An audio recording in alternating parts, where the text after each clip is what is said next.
Hello everyone, this is a Scholar up to level 80 guide. This is Shadowbringers 5.0.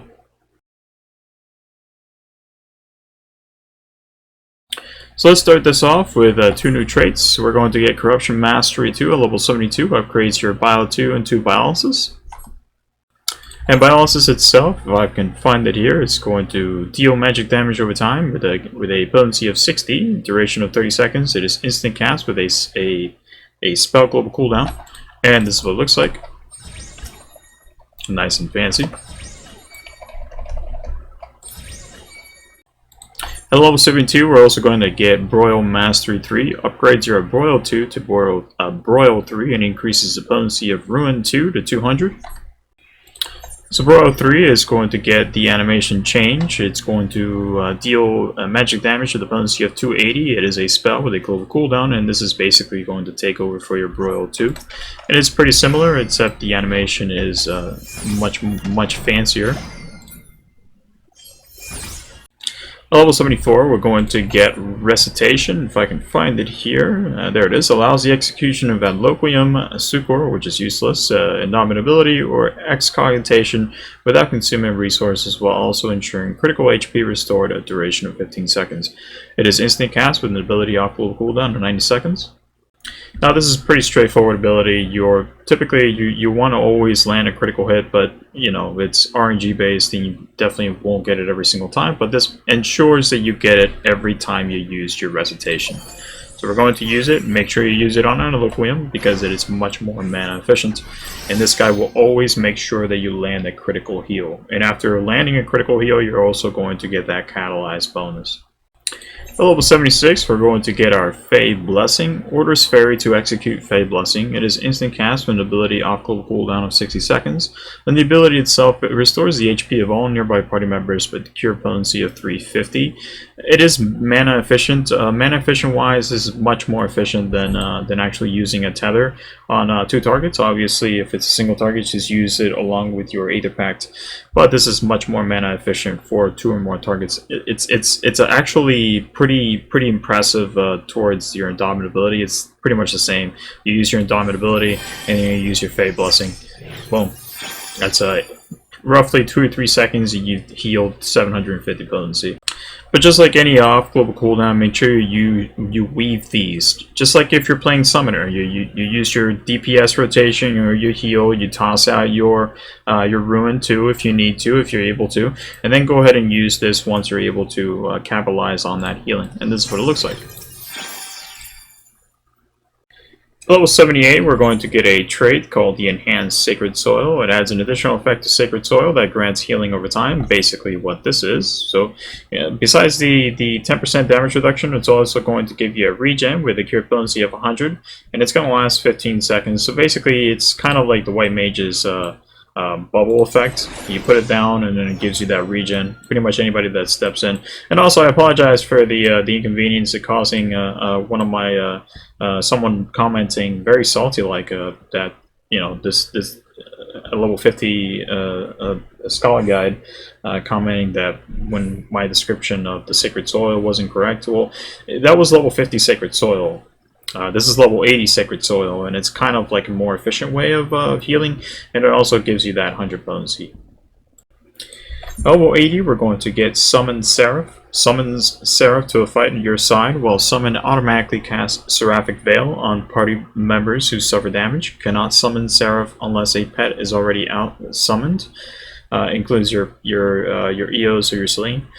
Pet will leave the battlefield while Seraph is present and returns once gone, duration of 20 seconds. It is instant cast with 120 second off global cooldown. Now, similar to your Dissipation, once your pet is in and you cast your Dissipation, your pet leaves the battlefield. Similar to Dissipation in that process. Now you're also going to get Consolation, and this kind of it's similar. It actually is pretty much identical to Summoner in terms of actually summoning Bahamut, and then you have to use your Enkindle Bahamut. It's the same thing.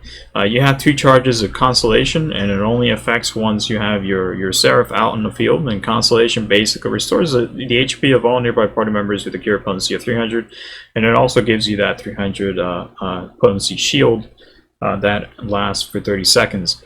You have 2 charges of this, so as soon as Seraph comes out, you're going to pop that first charge, and right before Seraph leaves, you're going to pop that second charge. Or at least any time before Seraph leaves, or any time that you feel threatened enough. Now Seraph is it's going to do the same similar thing that the pets have been doing up until now. You know, once someone takes damage, they're not going to heal. Seraph is not going to heal for 150 potency. She's going to instead heal for 200 potency and put a shield identical to the amount of potency healed on a target with a duration of 30 seconds. Now, once the Seraph is out in the field, the Whispering Dawn turns into Angel's Whisper, basically the same effect, and the Fey Union turns into Seraphic Illumination, basically the same effect. So before we summon the pet, let me actually swap to one of my unleveled crafters, still level 70, too lazy to craft right now. So we're going to swap to our Scholar. We're going to get our book. Now we're going to summon Seraph. Let me summon my pets. So you can see how Seraph does her healing. Make sure you have that Consolation out immediately afterwards. So we're going to use our Whispering Dawn while Seraph heals us. So this is Whispering Dawn. This is Fey Illumination. And then finally our Consolation once more. And we have another charge. But it leaves. As you can see, make sure you get those 2 Consolation charges. And while Seraph is out, make sure you get that Consolation immediately, and then just do as much damage as you can possible, because she's going to heal for 400 potency. Typically it's going to target a tank, or at least one of the tanks if you're in a raid.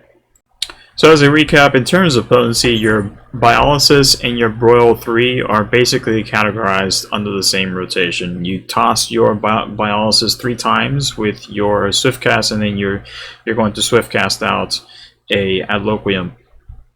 Broil 3 is basically for single target rotation. If you have 2 or more targets, you're going to toss out your Art of War. Recitation is excellent when it comes to initiating. You can toss your Recitation along with something like a Deployment Tactics, and that basically gives your group a very large Adloquium. And then finally, your Summon Seraph, it's kind of like bullet time. Like you have 20 seconds to do as much as possible. It's like summoning Bahamut. Just make sure you toss out your Consolation.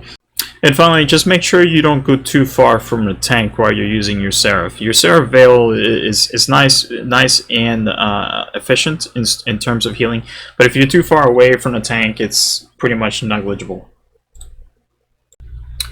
Alright, this is going to be a Scholar to level 80 guide. Let's see what dungeon we're running this time. The Twining. Let's get our pet out. We already have our pet out. Let's put a shield on the tank. Oh, that's a crit.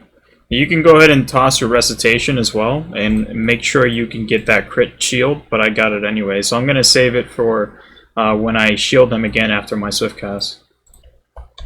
You really won't notice my healing right now, because it's not that many mobs, but once you pull like the entire room, you're going to notice that your healing doesn't exactly match up. So you may have to spam more Adlos than you actually need to, especially if your tank likes to minimize the amount of cooldowns that they use to kind of spread it apart. I kind of understand spreading a bit of the cooldown.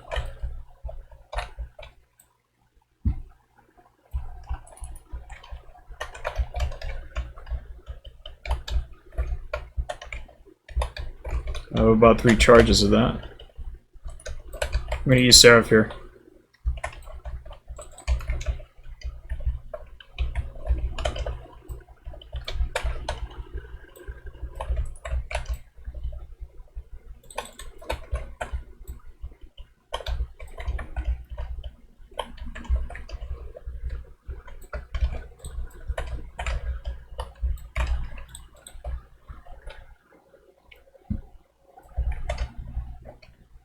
That should be enough. I unload him right there at the last minute, so I don't have to focus heal him. There's just 2 targets left.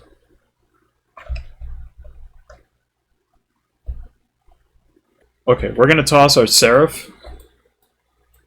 Give it about 10 seconds though, because Seraph has a lot of burst healing. A lot of burst AoE healing. So I'm gonna wait till he pulls. I'm gonna give it about 10 seconds. And then I'm gonna pop my Seraph.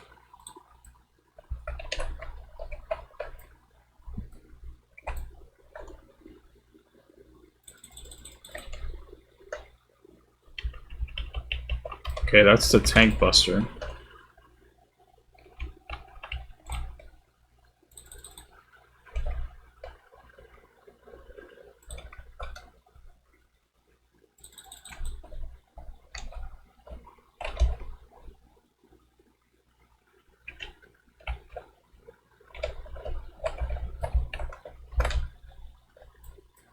Okay, that's the one we have to split, but I have to make sure not to break these.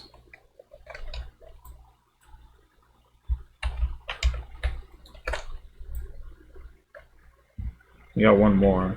We'll put this guy down.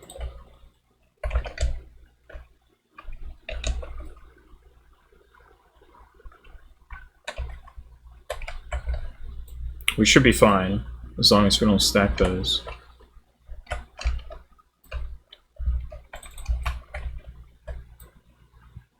That is a tank buster. Let me reapply dots. Okay, go ahead and do your thing.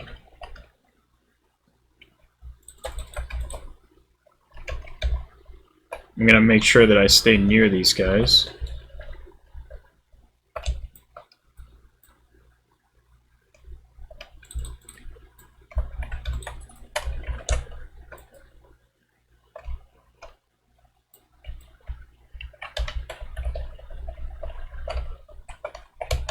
Alright. This should be good, right? I don't want to hit the machinery. That's one charge. Okay, we're good.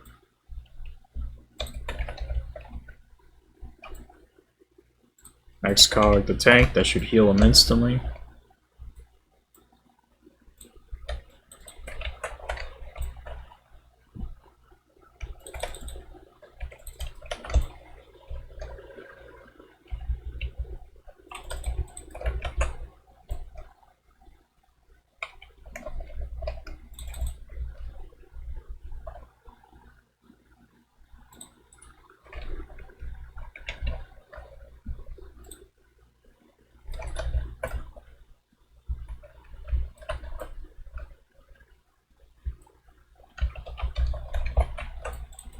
Alright, that works.